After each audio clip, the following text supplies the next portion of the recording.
tarde, boa noite.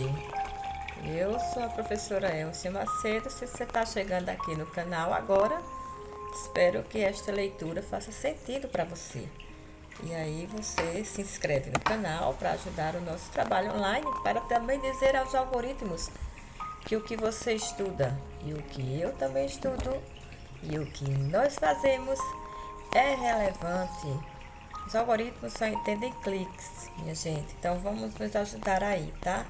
Agradeço muito. Então, o texto de hoje é uma análise do livro Deus no Delírio, à luz do pensamento, de Viktor Frankl. É um texto de Tiago Avelar Aquino, Josilene Silva Cruz, Eric Henrique da Costa Rodrigues. Resumo: o ateísmo pode ser compreendido tanto como uma negação da existência de Deus, como um conjunto de justificativas para sustentar esta posição. Dessa forma, o presente artigo teve como objetivo identificar os diversos matizes de argumentos que refutam a existência de Deus no livro Deus, um Delírio, de Richard Dawkins. Desenvolve-se numa perspectiva fenomenológica com o objetivo de tratar do ateísmo como objeto de estudo da psicologia da religião. Para tanto, foi utilizado o método da classificação hierárquica descendente CHD, por meio do software Iramutec. Os resultados sugerem três classes de argumentos. Por um lado, o científico materialista, que se contrapõe ao personalista, e o teológico moral. Os resultados foram analisados à luz da análise existencial de Viktor Frankl. Palavras-chave: ateísmo, psicologia da religião, logoterapia. O termo ateísmo, derivado do grego, significa ausência de Deus ou de deuses, e se refere de forma mais específica à falta de crenças na existência de deidades. Por conseguinte, o ateísmo refuta os argumentos teístas na medida em que estes consideram as ideias antropomórficas como a base da religião e dividem a realidade em dois domínios, posto que a vida presente seria interpretada como uma preparação para a vida futura. Nessa perspectiva, as crenças religiosas seriam consideradas como um produto da imaginação humana. De forma geral, compreende-se que o ateísmo rejeita tanto a crença em Deus, como também refuta os argumentos em seu favor. Como fenômeno humano referente ao sagrado, o ateísmo torna-se parte do estudo da psicologia da religião, posto que o objeto de estudo dessa área não se restringe apenas ao comportamento religioso, mas se detém também na apatia religiosa. Por exemplo, a concepção de Freud, que compreendia a religião como um epifenômeno.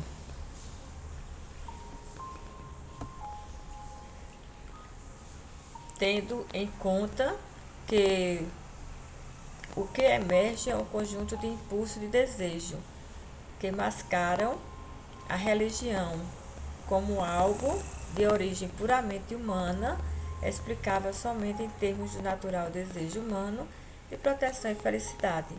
Sigmund Freud fundamenta e exemplifica a religiosidade como o sentimento oceânico. Em seus estudos, Freud analisa as possíveis facetas da religiosidade. O psicanalista Freud propõe que a ausência da figura paterna e a superproteção materna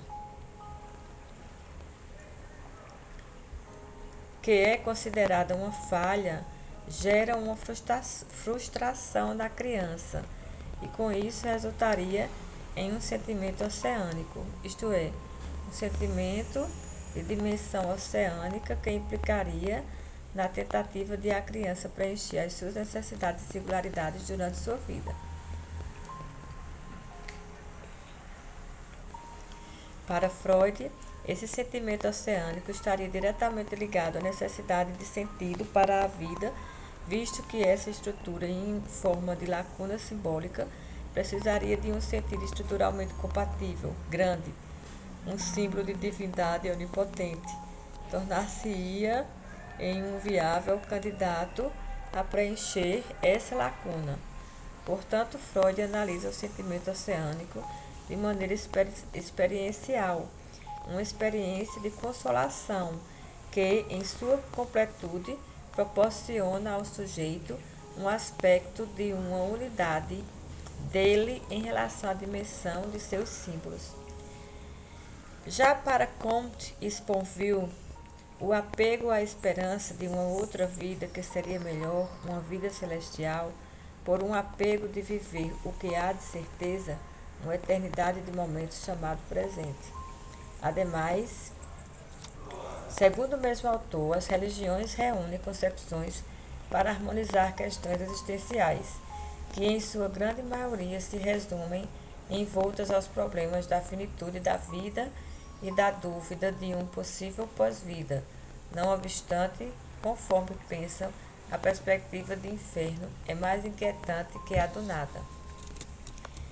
A apresentação de Sponville trabalha na posição em que aponta o homem para a unidade, que tem seu sentimento oceânico preenchido pela sensação experiencial, proporcionada pela dimensão que o universo já possui. Deus, para quê? O universo basta. O mundo basta. Uma fé, para quê? A experiência basta. Nessa perspectiva, o ateísmo encontra fundamento para não precisar acreditar que essa transcendência do uno seja um Deus, mas que seja simplesmente o absoluto da unidade do próprio universo em si.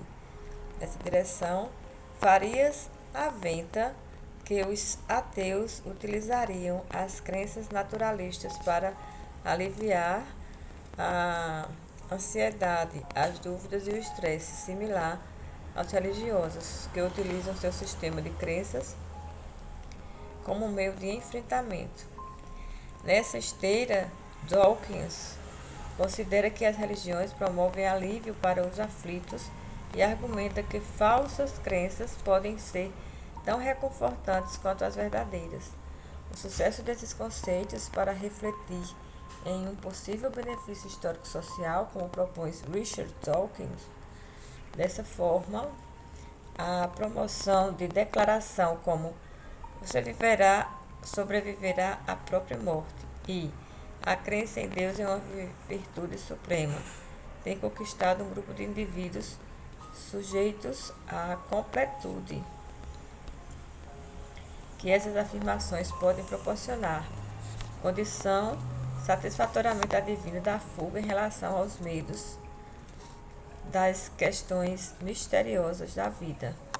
O autor em tela assevera que a crença em uma divindade é infundada e assemelha-se a um delírio, uma vez que a percepção valorativa e construção moral do sujeito não dependeriam especificamente de uma religião.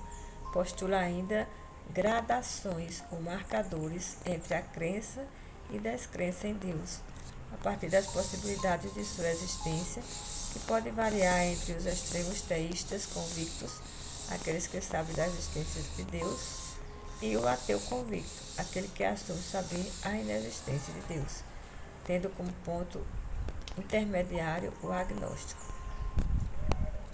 Sentido da vida e ateísmo. A logoterapia e a análise existencial de Viktor Frankl compreendem a religião como um fenômeno humano. Nessa acepção, o autor investiga o lugar que a religiosidade ocupa na vida da pessoa, sem negar nem afirmar a realidade ontológica do transcendente, pois trata a religiosidade como sendo um objeto e não um posicionamento. Dessa forma, considera-se um equívoco asseverar que o autor defende uma psicologia da religião a serviço do religioso, como o fez Benzer. Em oposição a Dawkins, que considera que a pergunta acerca do propósito ou do sentido seria ilegítima, Frankl advoga a busca de sentido como sendo a motivação primária e genuína do ser humano, constituindo-se um fator relevante para a saúde e sobrevivência do ser humano. Frankl aborda a questão do teísmo e do ateísmo a partir da dimensão do espírito humano. Na concepção frankliana, a dimensão noológica, a qual abarca os fenômenos especificamente humanos, a exemplo da liberdade e da responsabilidade, bem como se encontra a liberdade espiritual do ser humano, a qual não se lhe pode tirar, permite-lhe até o último suspiro configurar sua vida de modo que tenha sentido. Destarte, torna-se necessário esclarecer que o fenômeno da espiritualidade não está necessariamente vinculado aos aspectos da religiosidade, pois a espiritualidade consiste numa instância muito maior do que a própria experiência religiosa, tendo em conta que a espiritualidade seja laica ou religiosa, ateia ou teísta, panteísta ou politeísta, horizontal ou vertical, é uma riqueza do ser humano que não se pode subestimar. Frankl considera a religião como uma vontade de sentido último, embora advogue que todo ser humano procura, em última instância, um sentido para a vida, seja ele religioso ou não. A fé religiosa não é um ato volitivo, pois, como todo fenômeno intencional, requer um conteúdo adequado. Assim expressa o autor: acreditar não depende do querer, esperar não depende do querer, amar não depende do querer, e acima de tudo, querer não depende do querer. Tentativas de fazer isso refletem uma imposição inteiramente manipulativa de fenômenos humanos, tais como a fé, a esperança, o amor e a vontade. Outro sim, pode-se compreender que o ateu seria aquele a quem fosse apresentado um conteúdo religioso inadequado, com a visão de um Deus mesquinho, quando intenciona que um maior número de pessoas acreditem nele apenas por meio de uma determinada perspectiva religiosa. O referido autor faz uma distinção entre a forma de confissões religiosas e a meta das religiões. Quanto mais se busca a meta, menos o caminho é discutido e se vê este unicamente como um caminho para uma meta. Quando se fixa apenas em um único caminho, pode-se levar a uma rigidez religiosa e, por conseguinte, ao fanatismo. Quando se detém na meta, pode-se promover a tolerância entre os credos religiosos. Conforme o autor, quem não se mantém firme na fé se aferra fortemente ao dogma rígido. Quem está firme na fé tem mãos livres e as estende aos demais para estar em comunicação existencial com eles. Nessa esteira, o homo religiosus deveria ter mais tolerância com a escolha do ser humano não religioso, respeitando a liberdade de escolha do ateu, posto que é a própria cosmologia religiosa que pressupõe a pessoa dotada de liberdade.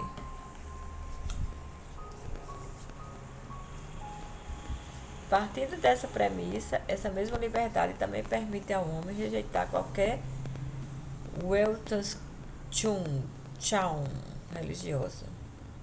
Weltanschauung religioso. Não sei se é alemão, né? Por outro lado, Frankl, como médico, presenciou a morte de ateus convictos e relatou um sentimento religioso em pessoas não religiosas.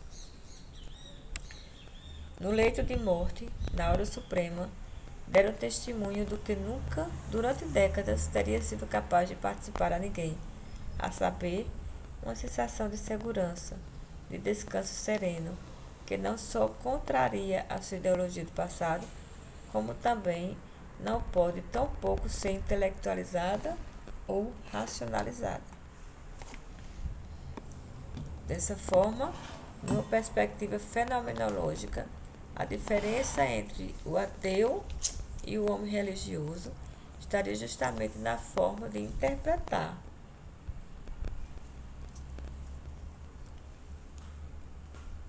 A voz da consciência. Para o primeiro, a consciência é a última instância perante ele, perante quem ele se sente responsável. Já o segundo interpreta que a consciência transcende para o supersentido, questão existencial a quem ele deve ser servo. Especificamente, quanto ao homem ateu, Frankl e Lapide identificam 4 grupos de ateus, de acordo com os argumentos referentes aos sistemas religiosos. 1. Aspecto anticlerical.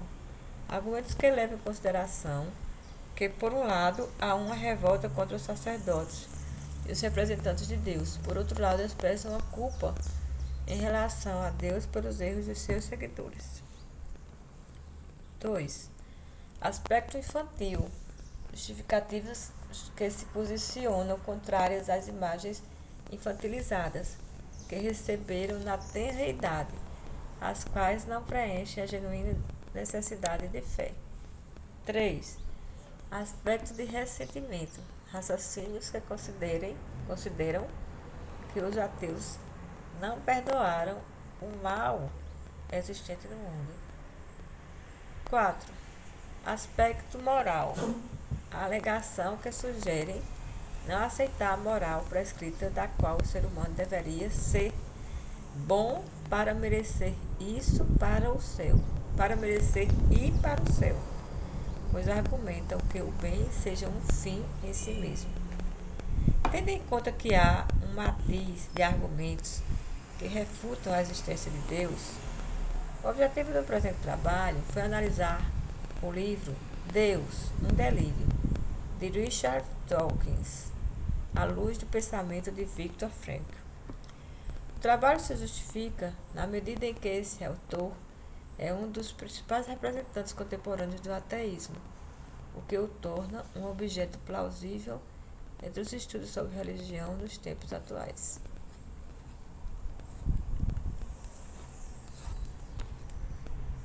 Método.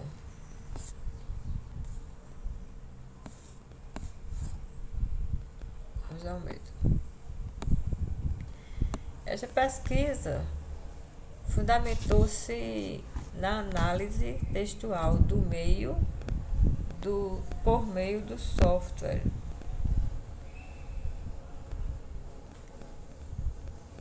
Iramutec.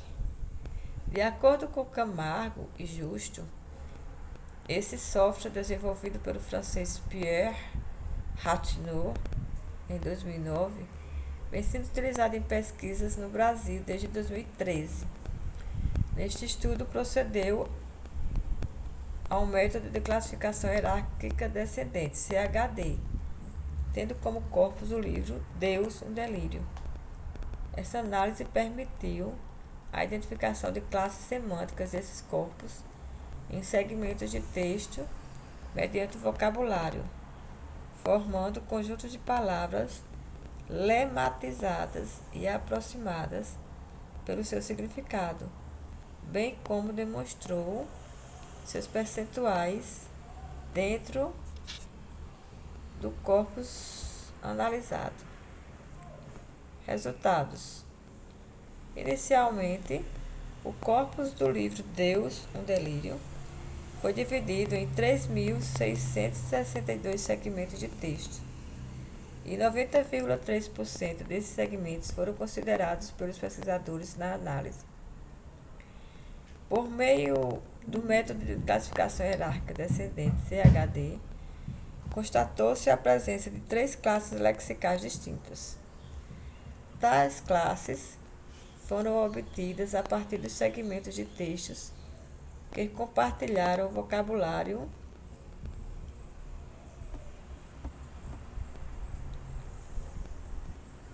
Deus, um Delírio.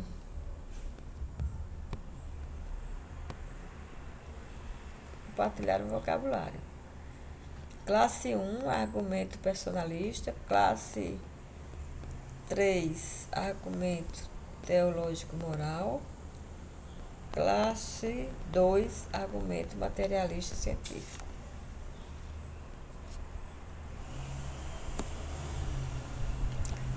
Classe 1.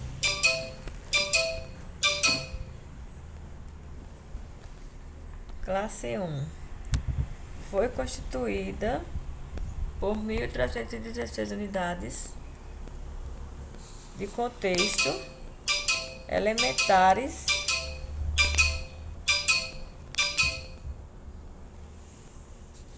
representando 39,9%.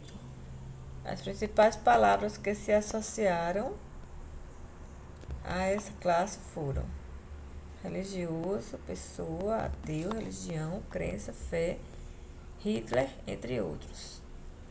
O conjunto de segmentos de palavras pode ser semanticamente denominado de argumento personalista. São exemplos dessa classe. Mas Hitler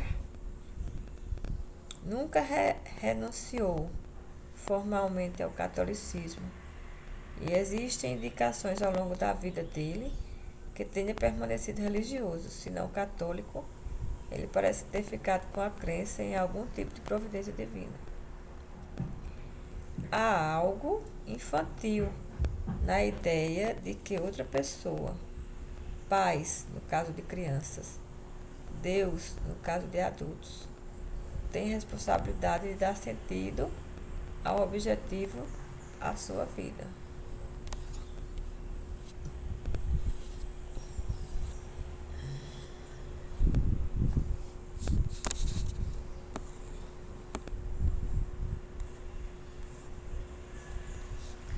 Agora vamos ler mais um pouquinho, um momento. Alguns ateus são felizes, outros são desgraçados. Do mesmo jeito, alguns cristãos, muçulmanos, hindus e budistas são os desgraçados, enquanto outros são felizes. Já na classe 2, abarcou 1.310 unidades de contexto elementares, representando 39,73%. Os principais elementos relacionados a essa classe foram universo, natural, gênio, design, explicação, teoria, darwinismo, entre outros. O conjunto de segmentos entre palavras pode ser semanticamente denominado de argumento materialista científico. São exemplos da classe 2. O que a maioria dos ateus acredita é que, embora só haja um tipo de matéria no universo, e é a matéria física, dessa matéria nascem a mente, a beleza, as emoções, valores morais, em suma, a gama completa de fenômenos que enriquecem a vida humana. Se houver alguma coisa que pareça estar além do mundo,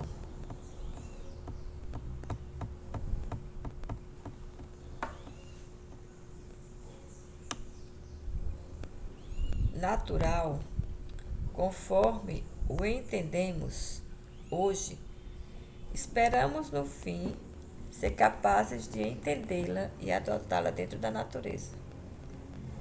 Sabendo que somos produtos da evolução darwinista, devemos perguntar que pressão ou pressões exercidas pela evolução natural favorecem ao impulso à religião. Por fim, a classe 3 reuniu 671 unidades de contextos elementares, UCE, representando 20,35%.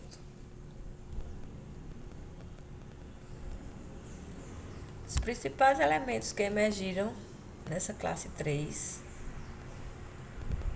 unidade de contextos elementares, UCE, foram mulher, homem, Jesus, casa, cidade, mãe, dentre outros. O conjunto de segmentos de palavras pode ser semanticamente denominado de argumento teológico moral. Constituem exemplos dessa classe.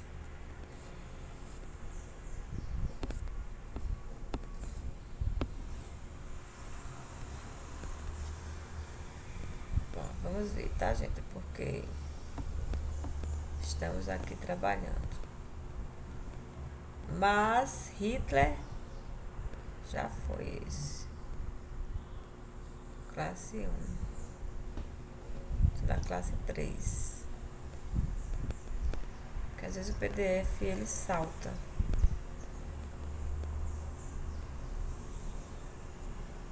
Exato. Até mesmo resistir a um estupro poderia ser representado como assassinar um bebê em potencial.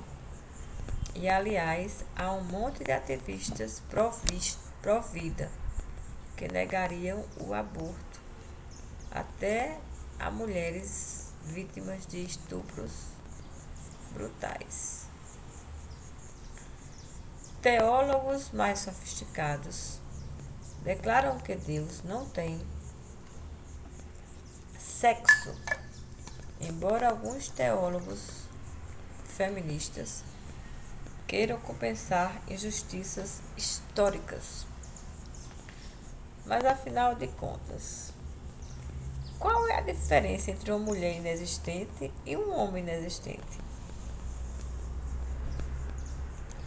Afirma que, como Jesus alegava ser o Filho de Deus, ou ele estava certo ou ele estava louco.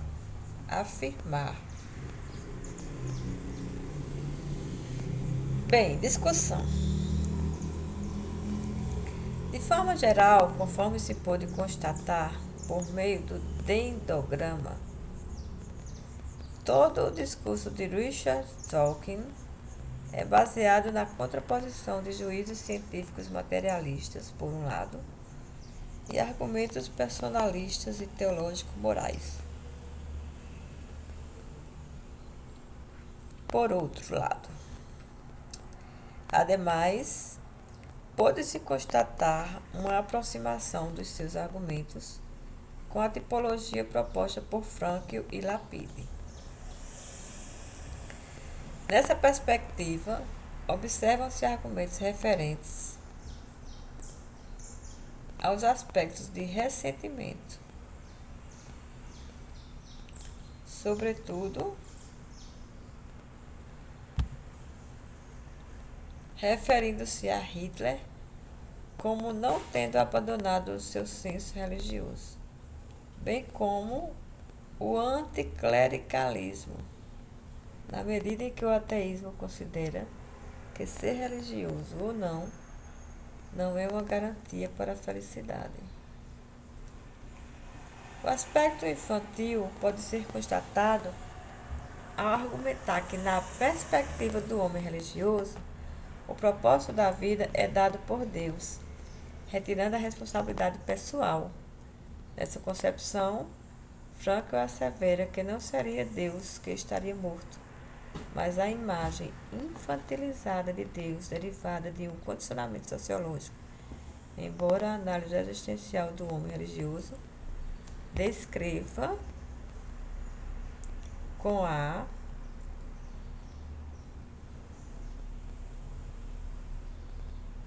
vou bem devagar, não sai.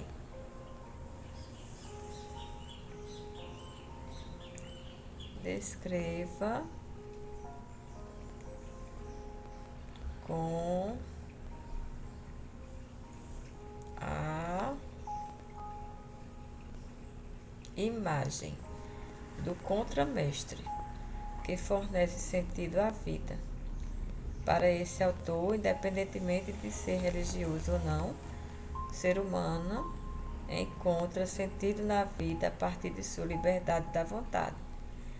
No caso do homem religioso, mediante as escolhas na sua existência, ele se sentiria responsável não apenas diante de sua consciência, mas também perante o seu Deus. No aspecto moral, Dawkins argumenta que os religiosos não permitem o aborto em caso de estupro. Entretanto, o argumento não sugere uma preocupação em ser bom para merecer uma vida na pós-morte, mas se restringe a uma busca do próprio bem-estar, já que rejeita a possibilidade de uma dimensão supraterrestre. Para Frankl, o ser humano deveria consultar a sua consciência valorativa para resolver conflitos morais. Dessa forma, não se poderia transformar um valor em um meio para um fim, seja para obter uma consciência tranquila ou obter uma recompensa após a morte. Sobre a divindade de Jesus, Dawkins considera duas possibilidades. Ou ele estava certo ou ele estava louco. De fato, há apenas uma verdade, mas não se pode afirmar quem a detém. Da mesma forma, compreende-se que não é possível estabelecer com quem estaria a verdade, com os religiosos ou com os ateus. Assim, poderia resultar em uma postura de maior tolerância entre os dois grupos, teísta e ateísta. Ademais, em sua obra, Frankl alerta para o perigo do reducionismo, quando aponta que Joana d'Arc teria sido reduzida a nada mais que uma esquizofrênica, renegando todo o seu valor histórico, alertando que os personagens religiosos não podem ser compreendidos como meros epifenômenos. Há uma psicopatologia, renegando a sua dimensão saudável, posto que 2 mais 2 igual a 4, mesmo que seja dito por um esquizofrênico. Observa-se que a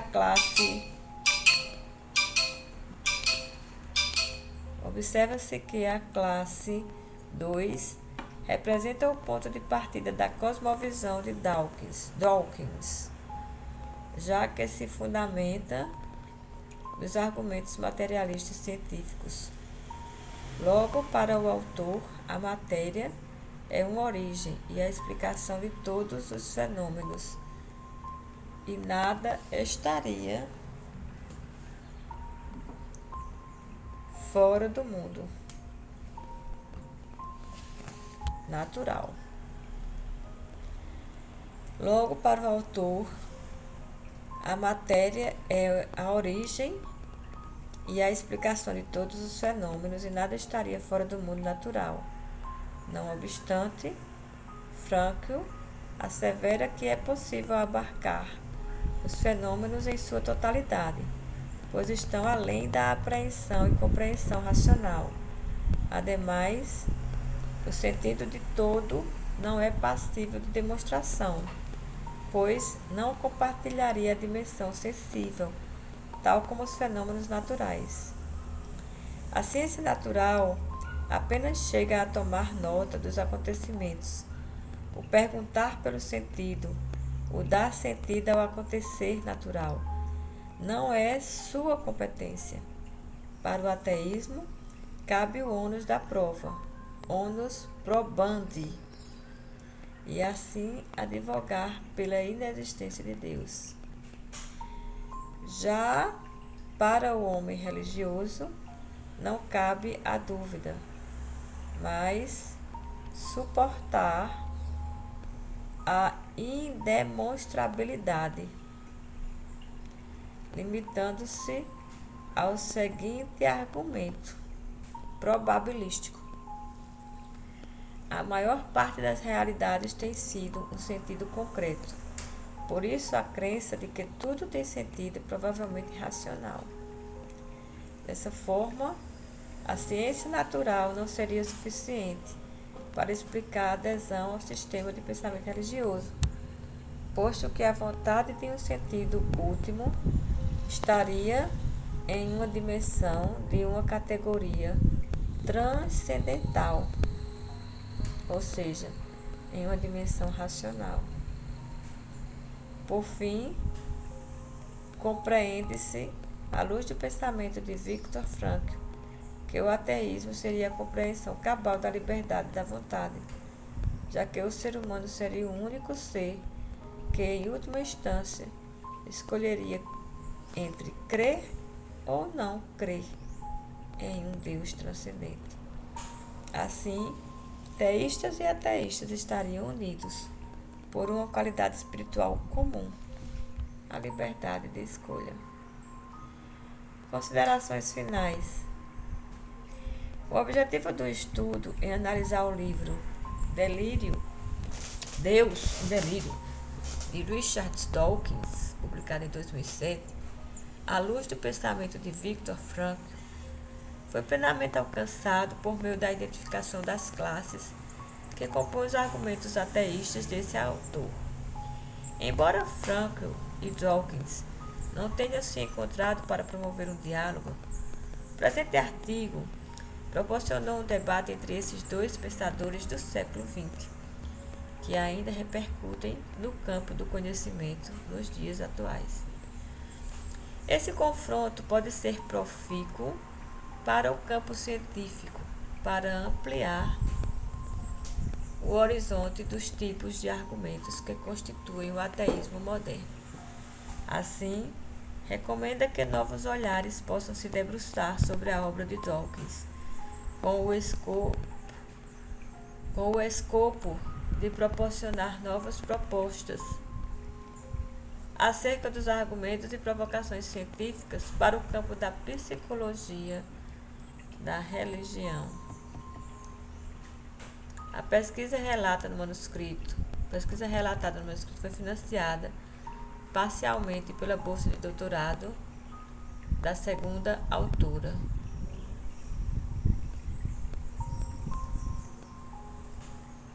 Contribuições dos autores. TAAA contribuiu para a conceituação da logoterapia e análise assistencial, investigação e visualização do artigo. JSC, descrição metodológica e resultado. IEHCR foi o responsável pela visão do ateísmo. Declaração de conflitos de interesse.